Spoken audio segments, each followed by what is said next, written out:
Hi everybody, welcome to Christian Homestead. My name is Jared. If you haven't already, please make sure to subscribe.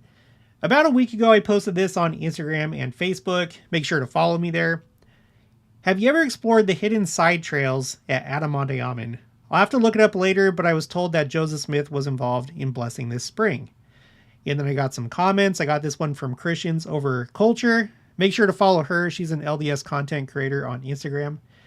Well, I would love to learn more if you find anything else out about the spring and if Joseph was involved with the blessing of it. And then I told her that I might make a video, and here's that video. So again, make sure to follow Christians Over Culture. A couple other comments. Becca Balin. Wow, that's interesting. I've never heard that before. Trey David. I went to Adam-ondi-Ahman but never knew there was trails. I just saw the farmland. Yeah, and the thing is, I don't know how many people do know about the different trails that you can hike. This one, to get to the Consecrated Seeping Spring, you might miss it. It's a little bit hidden. I mean, as you can see, they have a sign here, so it's okay for you to hike to this. There's a little trail, but it is a little bit hidden. What I'm going to do is, I made a video that I'm going to post on my other YouTube channel called Explore Church Sites. That will show you how to go from the parking area all the way down to the Consecrated Seeping Spring. So I'll have this uploaded probably tomorrow. Okay. But this is what it looks like. As you can see, there's water in it.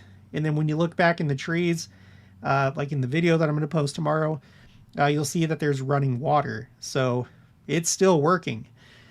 Now, I had to look up the story behind this, and the only place that I know to find it is in this book called Sacred Places, Missouri, A Comprehensive Guide to Early LDS Historical Sites by Lamar C. Burton and Max H. Parkin.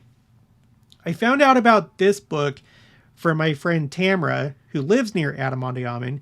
This is her YouTube channel. It's a music channel, so if you're looking for good LDS music, make sure to subscribe to her. I'll put a link for her channel in the description box below.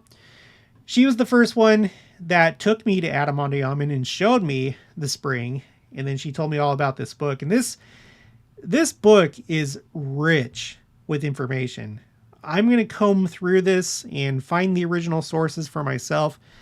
And thankfully, I was able to find the source for this spring that we're about to talk about.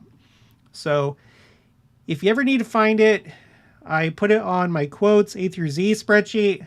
This is currently row 18 for Adam-ondi-Ahman, Consecrated Seeping Spring.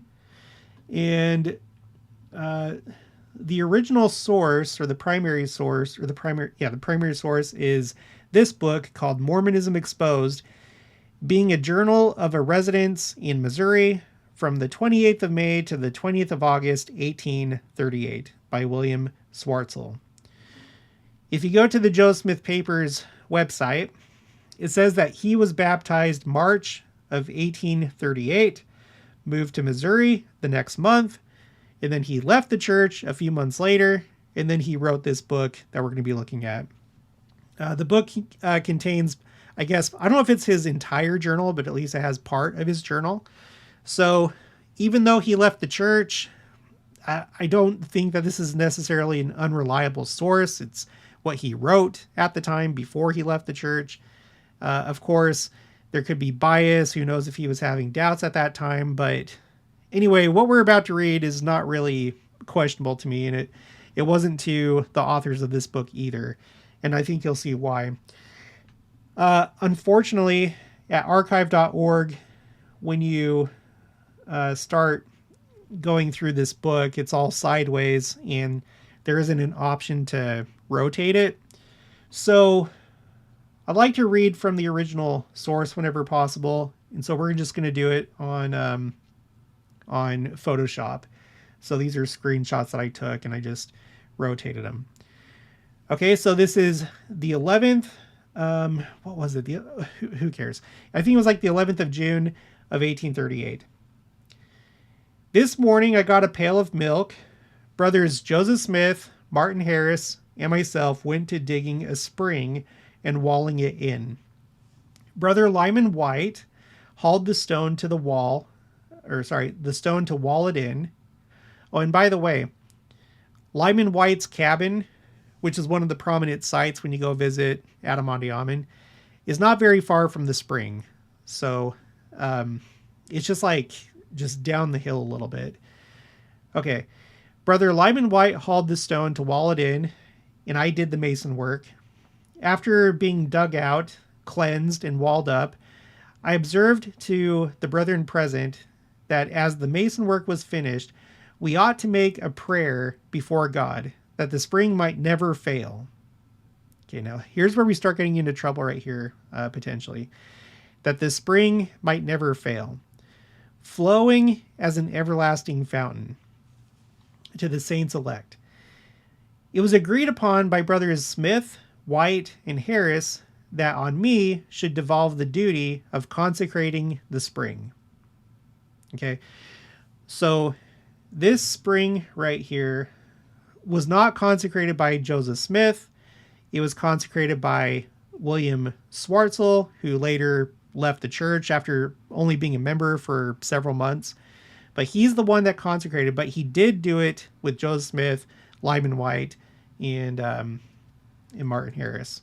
We then all bowed our knees before God with our faces toward the spring, and holding up our hands, supplication was made to the Almighty that the spring might everlastingly send forth an abundance of good water to the inhabitants of this blessed and consecrated land. We were all well pleased with the spring, and had not the least doubt but that it would work well. But a wonder now came to light. In 2 or 3 days, the spring began to fail, and in about 1 week, it went entirely dry.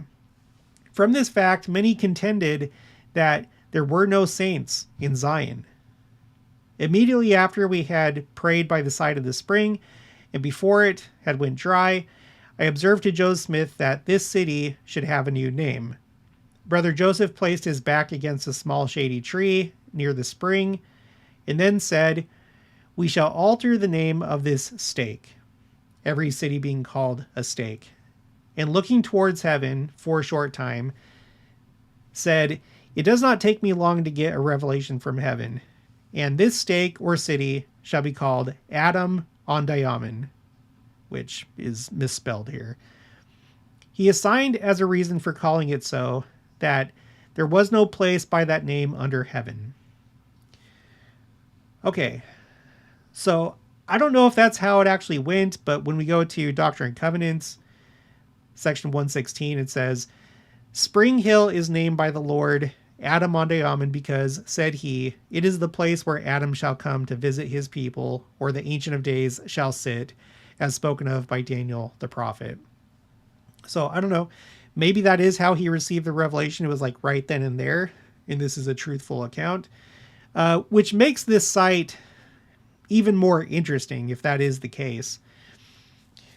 But anyway, that's the story, or at least the only account that I have of it for this spring. If you know of any other accounts, please send it my way, and then I'll put it on this spreadsheet. But I mean, apparently the church knows that it's a consecrated spring because they have the place marker right here for it. I did want to share something else, for people that got disappointed about it drying up so soon. And may I just point out really quick, as of right now, in the year 2025, it is still working. There's water there. And like I said, when you look back here in the trees, there's running water.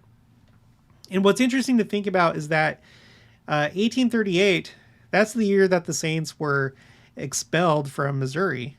That's when they were persecuted and had to leave the state. And so maybe it had something to do with that.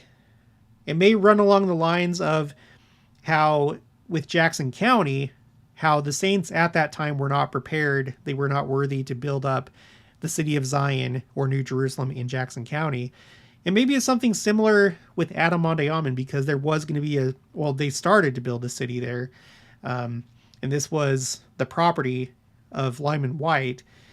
And so, in the man who was called upon to consecrate it, he ended up leaving the church. So maybe there was something with that. But whatever the case, it seems that the spring has been restored.